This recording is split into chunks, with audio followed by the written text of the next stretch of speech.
You're listening to the Autism Weekly podcast. Each week, we share community voices and bring light to stories that increase awareness, acceptance, equity, access, and inclusion. If you haven't already, subscribe to join the Autism Weekly family. I'm your host, Jeff Skibitsky. This week, we're joined by Dr. Ashley de Marchena, an associate research professor at the A.J. Drexel Autism Institute and a licensed psychologist specializing in autism communication. Dr. de Marchena's work explores everything from literal and non-literal language to nonverbal communication, AAC, and the double empathy problem, offering real-world knowledge for families and caregivers. She also leads an NIH-funded study on communication in autistic adults, making her the perfect expert to help us unpack these important topics. Welcome to the podcast, Dr. Ashley de Marchena. Thanks for having me, Jeff. Well, I'm excited to talk about all of these issues just because oftentimes we make presumptions of what people might need and what the adult autistic population might need with communication. But before we go into our conversation, I imagine as you were starting through your NIH grant process, you did some interviewing, you did some consult with the autistic community and got some feedback. Do you mind sharing with us, what are those core areas that not everybody, but a good majority of folks might have been saying, these are the areas that I wish that I could be empowered with some more skills in? Yeah, that's a good question. So as part of my project that I'm running right now, I do have autistic research team members. And so that's been a really valuable experience for me as someone who learned a lot about autistic communication on paper and as a clinician. Now I get to have these closer, more academic relationships with autistic people who know what it's like to have miscommunication experiences, but then also to have very successful communication experiences. So that's something I've been building for a while. The project that I'm running now is specifically focused on nonverbal communication. But as part of having a lot of these conversations over time, we are trying to take the next step, which is to look at different aspects of communication, including language, emotion, context, strengths, as well as weaknesses, and then also that nonverbal communication piece.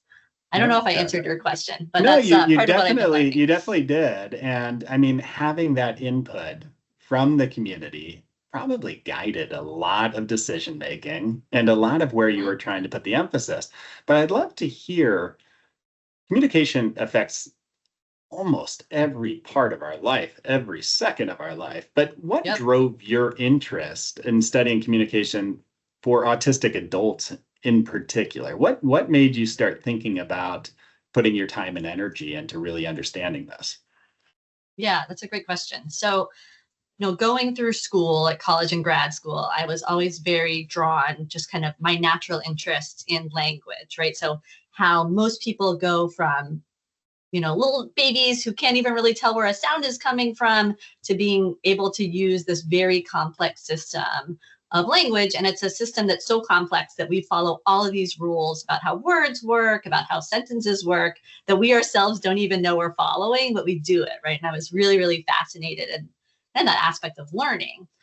So in grad school, I'm a clinical psychologist, and I've always been very drawn to autistic people. So that kind of became the population I was working with. And as I learned more about autism and about language and had more clinical contact with autistic kids and teenagers and adults, one thing that I noticed, or that really struck me, I guess, was how much of communication, like you said, it's everything, right?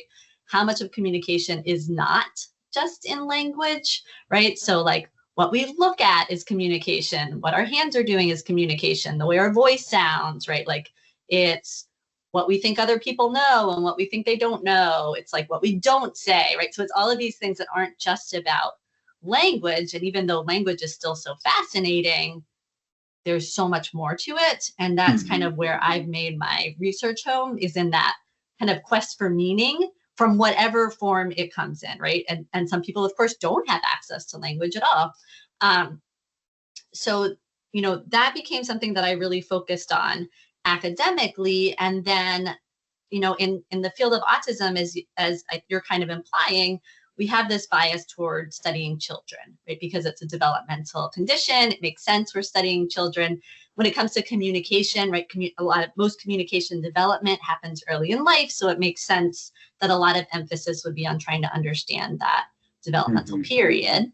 And at the same time, right, most people are adults. And so most autistic people are adults. And so, as I spent more time with autistic teenagers and adults and recognized how little research there was there and how little clinical support there was there, I decided to kind of make that my area. And it's been super fun, like I said, because now I have this whole community and research team of autistic people as well as non-autistic people to try and understand this issue of communication from different perspectives.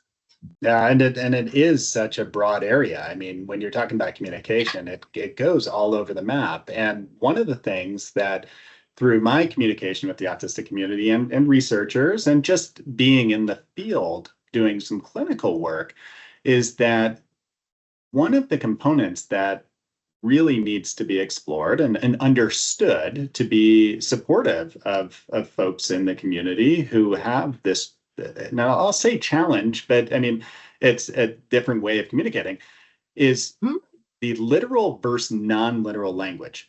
The use of words, the use of words with body language, the use of words with intonation, like all of those things are so important. But what is, I guess, non-literal language? I mean, how would you define that as a researcher? Because I think that comes into play quite a bit when we're talking about communication in general. Yeah, it's huge. So, and you've actually brought together two different components about like a core theme that I think about a lot, which is this idea broadly, right? That this is just true of humanity. What people say is not always what people mean. This is something that we all know, and it's very vexing, right? And it is especially vexing for autistic people. So one thing that I've observed and that we kind of can see in the literature is that a lot of, like you said, the communication issues that come up for autistic adults, they really have to do with this mismatch between what's said and what's meant. And both like the idea of non-literal language and what you also brought up, which is nonverbal communication that kind of complements language. Both of those two things are very challenging for autistic people and have a lot to do with this mismatch between what's said and what's meant. So like so I love that you integrated those things before I even got there. But one thing, if we want to talk about non-literal language specifically, right? So one generalization about autistic learning and autistic thinking is that many autistic people tend to be very concrete. They tend to be very precise and direct. Okay, that's a generalization, but it tends to be true of the autistic population more so than not. So literal language, when we're talking about literal language, it tends to be concrete. So the words that we're saying match the intended meaning. The conventional definition of those words matches what the person who says them means, right? So if we're at the table together having a meal and I say, Jeff, pass the salt, that's a request from me to you to pass me the salt. The reason that I said that statement matches the actual meaning of the words, the conventional meaning. So almost like everything would be direct, clear, honest. Every word means exactly what that word is written down in the dictionary to mean. Like, this is what I'm trying to tell you. The word has a meaning and this is how I'm expressing myself. Is that the way that you're kind of looking at that picture? Yeah, that's a great way to explain it, right? So we could look up each of those three words, pass the salt, in the dictionary, and we could pretty much know what I meant by that. And you could do what I wanted, right, by doing so. So yeah, great way to explain that. So now imagine that we're at the table together. I'm going to use another phrase that's exactly the same. It's going to be verb, and then the word the, and then a noun, right? So pass the salt. So we're chatting and I say, hey, Jeff, spill the beans. Okay. Am I asking you to pick up our delicious beans that we made and dump them on the floor? Like, no, I'm not asking you to do that, right? So now I'm asking you to gossip with me, right? Tell me the story. So now those dictionary definitions for spill, the, and beans, they don't help anymore, right? So the conventional meaning of those words doesn't match my intention, doesn't match the reason that I said that, right? What I want you to do. So that's an example of a non-literal phrase. So like you said, like that imprecision, it does not work well for autistic brains, right? And like, it's not a big deal to misunderstand one phrase, like spill the beans, like that happens all the time. But when those misunderstandings pile up, that can create a problem. And honestly, like non-autistic speakers, so most of us use non-literal language all the time, and we're often kind of unaware that we're doing it. Absolutely. And you know what? I sit there and I watch meetings that I'm a part of, and I hear the sarcasm, the jokes, the way that people are expressing things, where if I were to kind of turn off the understanding of the context of where somebody might be coming from and look at what they're saying, I might be appalled at times. I might be shocked. And I would imagine the autistic community might be saying, why would you say that when you could have just said this? And I would have understood. I would have communicated. Why do you have to go and be almost so nuanced and hidden in your language instead of being direct and straightforward to me? Does that affect folks within their job community, their relationships? What is the feedback that you got when you were able to speak with some autistics and understand, the way that people talk to me affects the way that I'm able to really be able to be my best self in those environments? Yeah. So, I mean, I want to highlight something that you said, because you really hit on a core difference between autistic communicators and non-autistic communicators, which is context. So context is everything. So context tells us whether I'm more likely to be using a literal or a non-literal interpretation. Context tells me whether somebody is likely to be talking sarcastically, right? Because we're in kind of an informal setting, or they're likely to be talking in a more serious, direct way. So I'm not going to stick on that because that's not what you asked, but I wanted to highlight that because you really hit the nail on the head with that idea of context. That's often more challenging for autistic people to bring in context, whether it be nonverbal, metaphorical, what somebody else knows, right? The professional setting. It's often harder to integrate that with the words, which is why we see the words themselves become the main source of information as opposed to all of the context. In terms of what autistic people that I know or have interviewed and some of my research have said about effects on everyday life. Well, so this is partly because of the type of information I've gathered, because I'm working on a study of nonverbal communication, but we hear a lot about how this affects people's relationships, like you said, in employment settings. And actually, one area that we hear a lot is medical settings. So one thing that can happen is that nonverbal signals that autistic people give off, right? Like, again, communication is everywhere. We're communicating even when we aren't doing it on purpose. So some of the nonverbal communication signals that autistic people give off get misinterpreted by neurotypical people. And that can happen. That happens all the time, right? The issue becomes when that non-autistic communication partner then doesn't believe the autistic person who's trying to insist that, yes, the words that they say are actually what they mean and how they feel, not their nonverbal. So I'll give you two really common examples. So one is like a neutral facial expression. So I've heard some people say that they have like a resting autistic face, which is like their face it just doesn't change much. It's like not who they are, right? Yeah. Fine.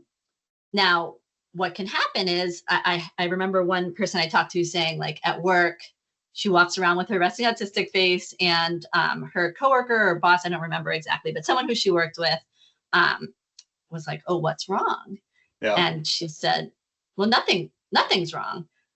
But then the person wouldn't let it go, right? So it was like the other person really expected and wanted some sort of facial display to assure her that her colleague was okay, whereas this autistic coworker was like, "I told you I'm okay.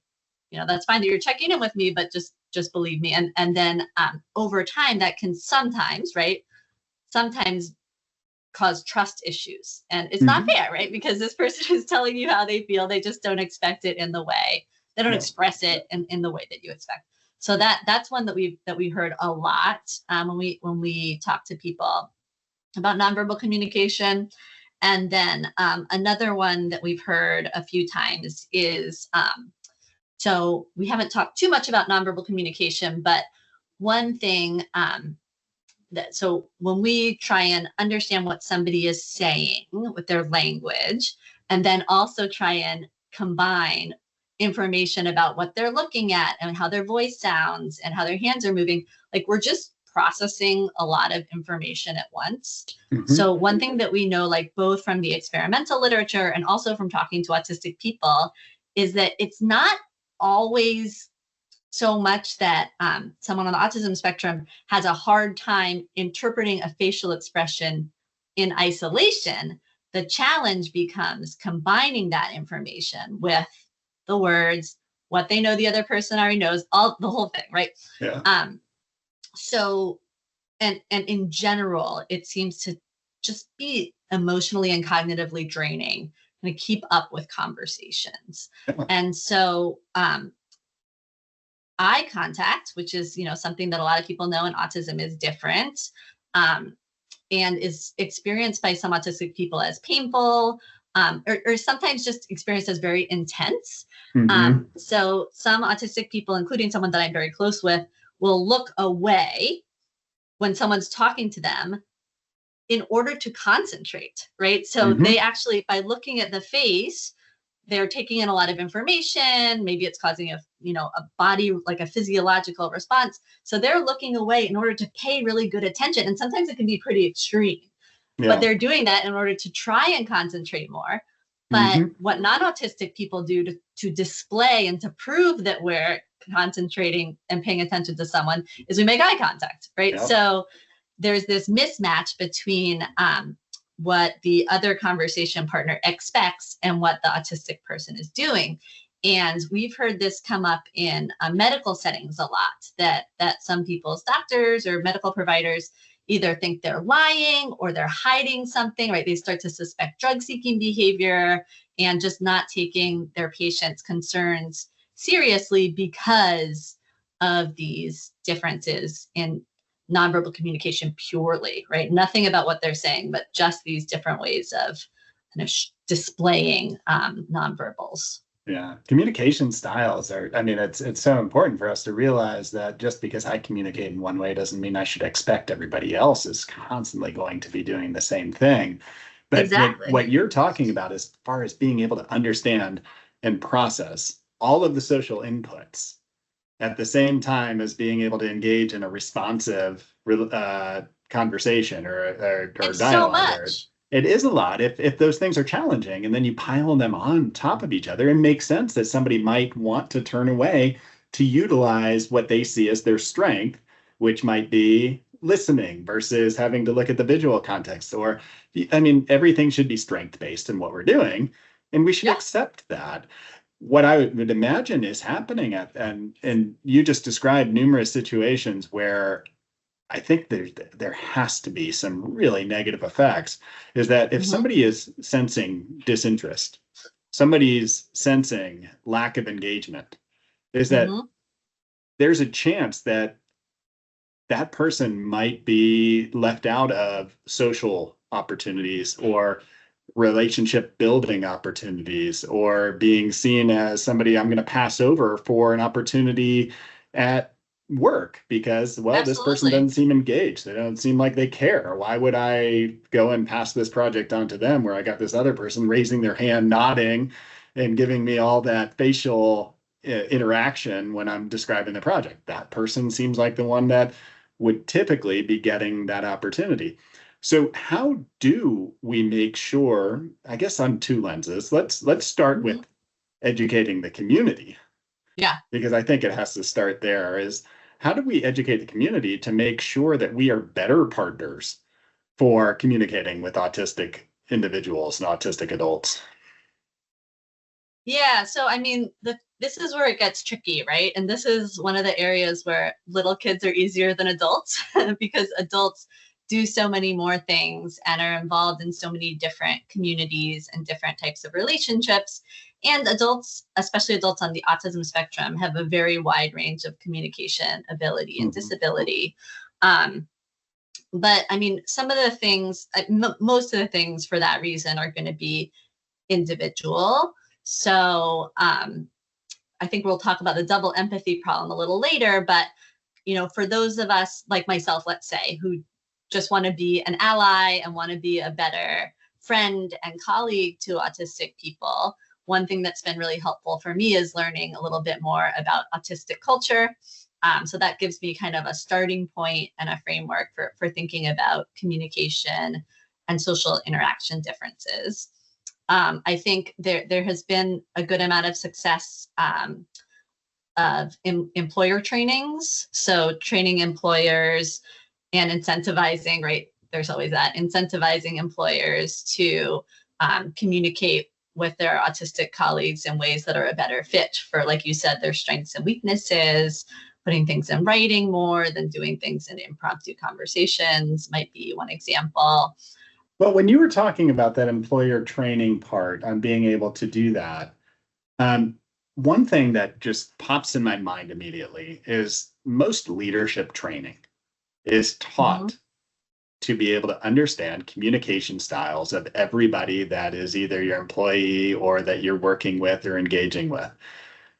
If folks are utilizing those same skill sets to Yeah. understand the benefit of, how do I communicate well with each individual, would they not be Yes. tackling a lot of these same sort of nuances of, well, this person is autistic, this is their communication style, which is going to be individual for each person who's autistic, but this is how I Yes. can make sure that they are going to be able to contribute the best way to the organization. This is the way that they can feel most valued and heard within our organization and empowered Mhm. to be able to shine within the organization.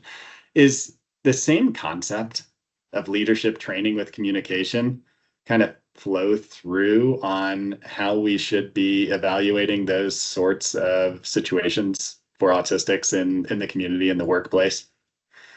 Yeah, absolutely. It's a great point, right?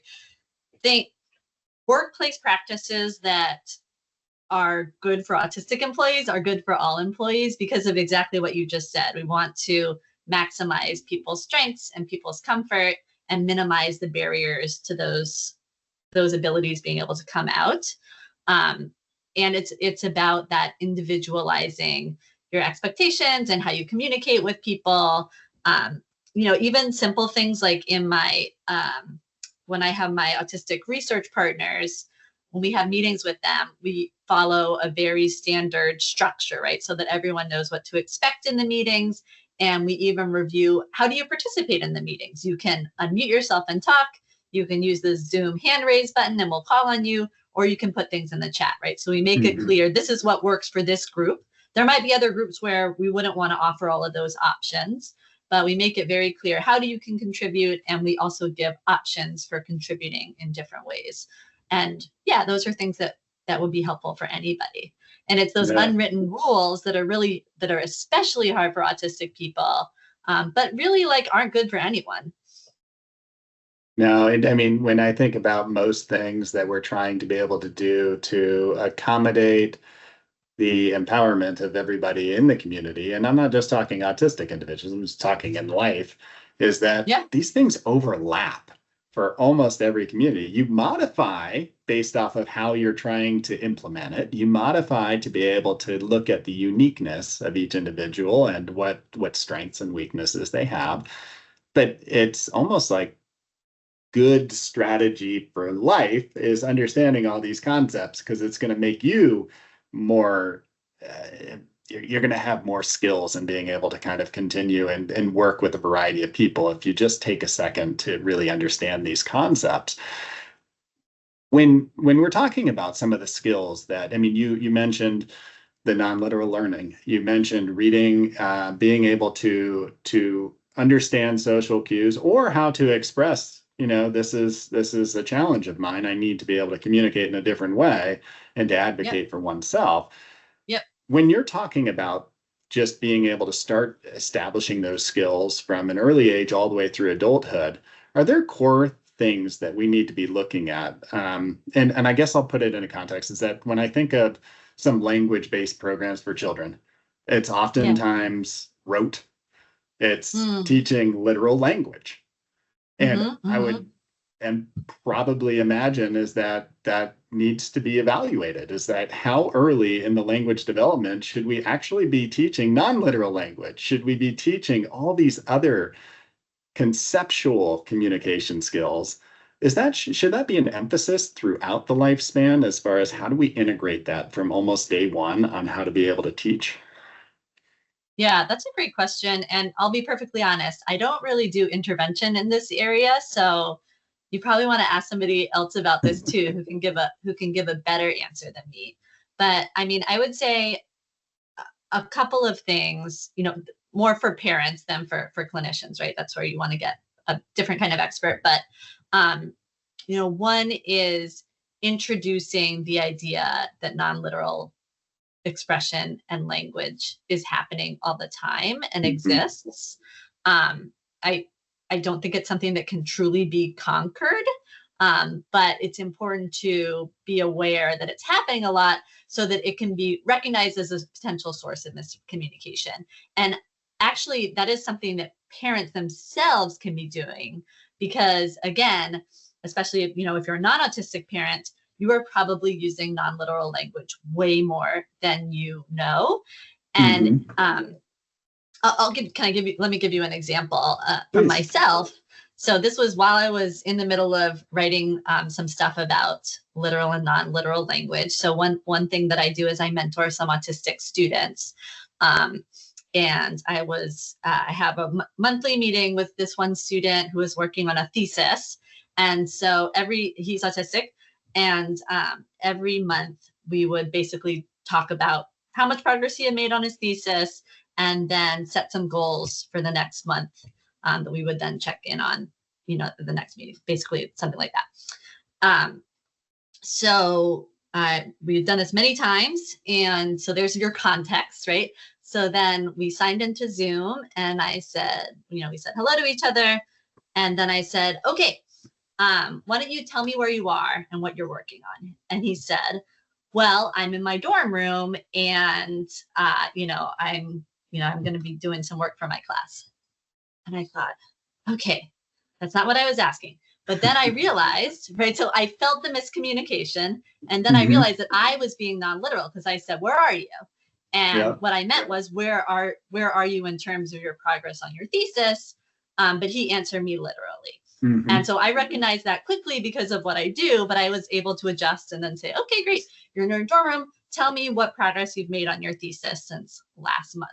What did the thought process for you, how did that start to change as far as being able to kind of take a step back and realize that, for this individual, this is going to be how to better communicate going forward because of one event?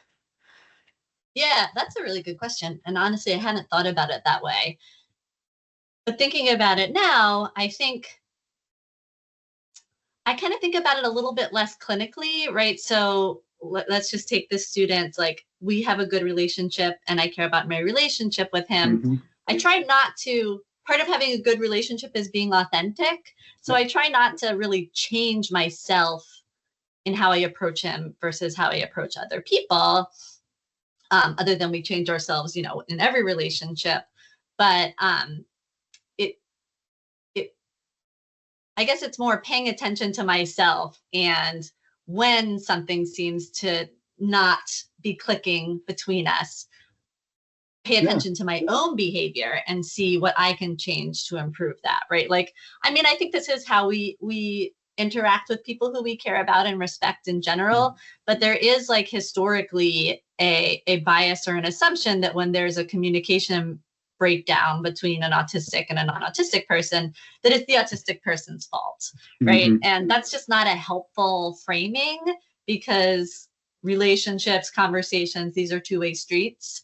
And so, like, one of the best ways that you can support the autistic person in your life is not asking them to change, but is just paying attention to yourself and making changes, even if it's just in the moment, based on the person in front of you who you care about. And that was my inclination, is that, I mean, going through an experience like that, you're in that relationship and you realize, hold on, I really want to be able to communicate with this individual well.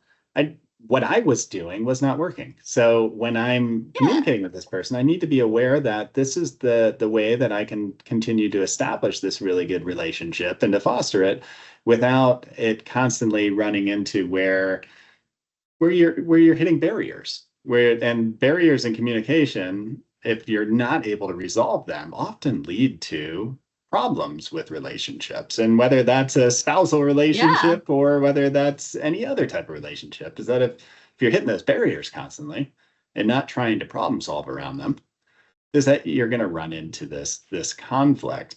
So is that what you're seeing as far as with parents? And when I always try and think, okay, so as an adult, I'm not always empowered for self-awareness.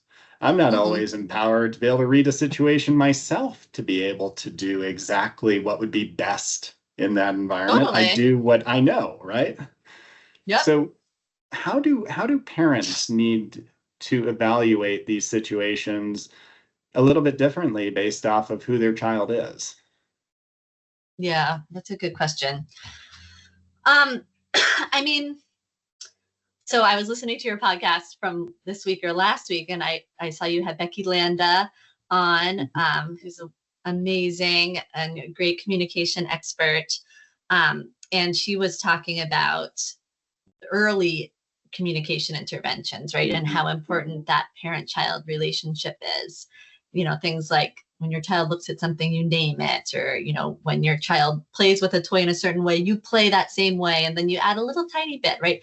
And one of the reasons that's so important is that parent-child relationship is so foundational to how young children learn and grow in the world. But the parent-child relationship is foundational across the lifespan, and probably more so for many autistic adults, especially young adults. So, I mean, this isn't especially concrete or precise, so I don't love that, but really, like, connecting with your kid, knowing your kid, right?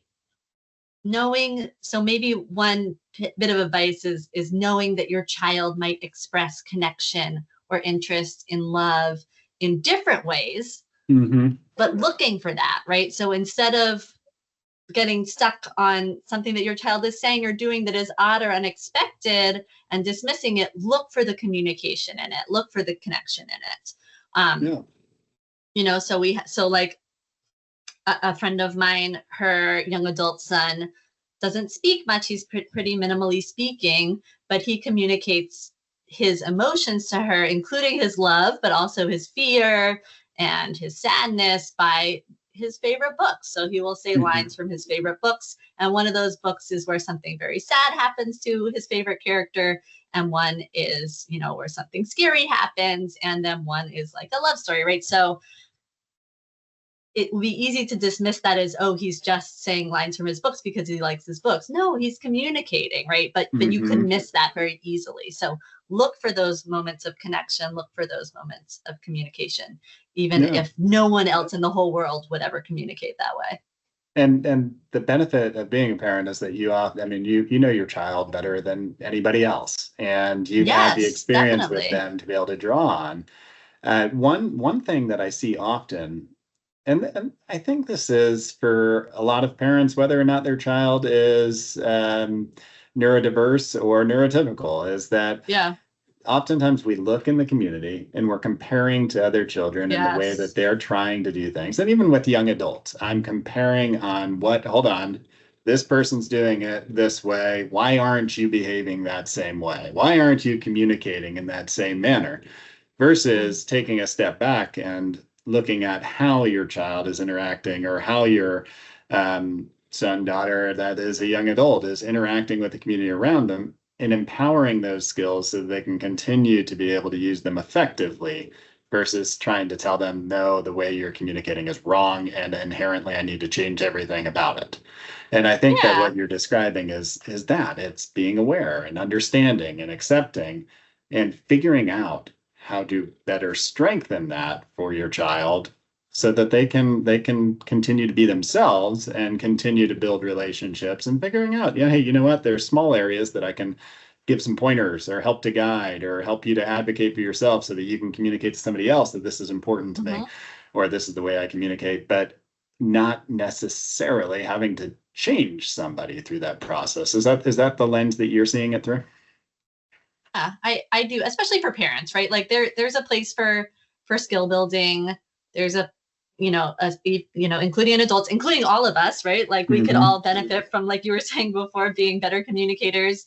Um, but yeah, for parents, that's a really important relationship, and your child is going to continue to grow and change for their whole life and for your whole life. And doing what you can to get to know them is always going to be a good thing for both of you. Absolutely. And I mean, so there's so much to talk about when we're talking communication. I mean, we're just hitting on the Yeah. periphery right now when you're talking about nonlinear communication, when you're talking about nonverbal communication, when you're talking about being able to look at utilizing AAC, which is Yeah, we another haven't touched way that to be yet. able to Uh-huh. communicate. Where is research being implemented right now that we should keep our eyes on, that's helping us to better understand and better tailor the way that we're communicating with autistic individuals? Are there some, I know that you're working on something right now that's looking at this. Where can people get their hands on some of this information or participate if this is something that they'd love to be a part of? Yeah, I wish I had a single answer for that. I mean, I think, like you were mentioning before, um, since communication is so broad, it tends to be studied in different disciplines, right? So employment is actually the area where I see the most research, because there are things like different types of employer trainings. Where can people get their hands on it outside of the academic literature? I'm honestly not sure. Um, there are And maybe that some, in itself yeah, is a gap that needs to be filled. I mean, maybe it is taking what's being done out there in the research world and make it more digestible so yeah. that people are more willing to put these trainings and educations and build on just kind of the workforce skill set in a way that they're not seeing it as hard work versus being potentially advantageous for everybody. I think that's a great point. It can be hard to make that leap between academic research and then like practical applications. You mentioned at the beginning, right? Sometimes we really know what helps and what works, and but what we don't know is how to get it into the hands of like community providers and families.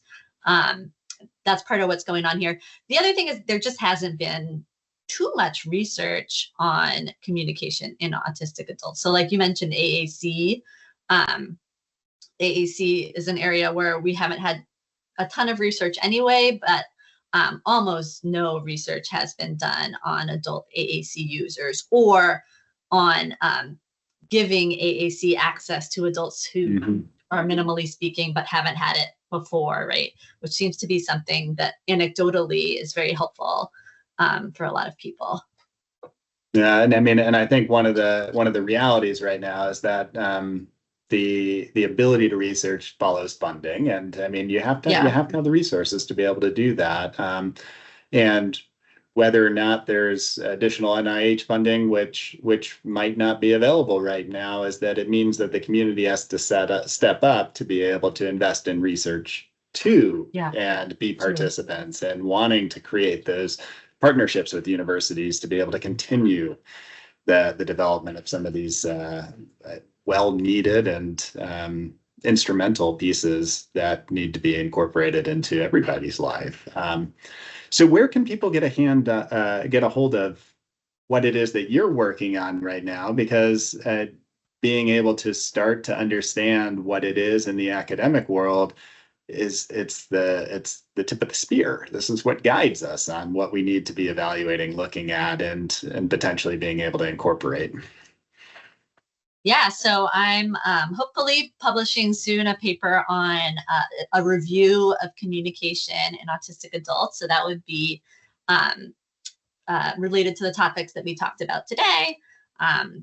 So I'm hoping to get that out there. And one thing that I try to do whenever I have the bandwidth for it is to publicize an academic article with a non-academic source to see if they're interested in reporting on it or interviewing me or citing some of the article, just because it is very hard to get into people's hands, regular people's hands. I mean, first of all, just because of paywalls to get to these academic articles. And then they're written in a language that's meant for other academics, not necessarily non-academics.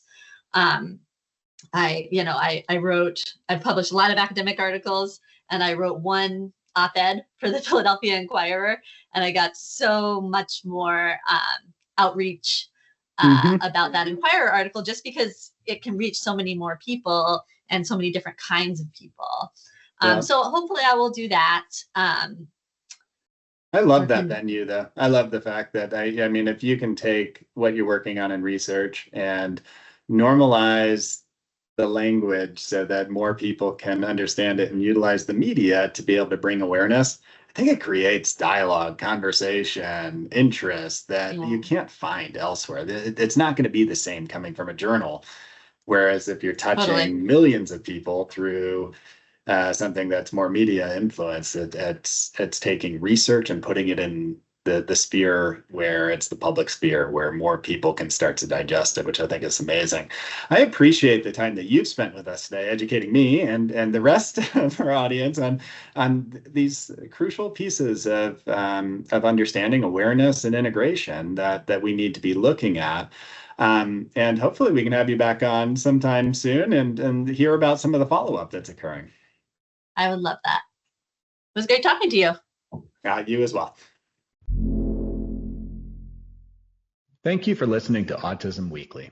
We hope you tune back in next week to learn more about autism in the real world. Autism Weekly is now found on all the major listening apps, including Apple Podcasts, Stitcher, Spotify, Amazon Music, and more. Subscribe to be notified when we post a new podcast. Autism Weekly is produced by ABS Kids. ABS Kids is proud to provide diagnostic assessments and ABA therapy to children with developmental delays like autism spectrum disorder. You can learn more about ABS Kids and the Autism Weekly podcast by visiting abskids.com. Thanks for tuning in. See you again next week.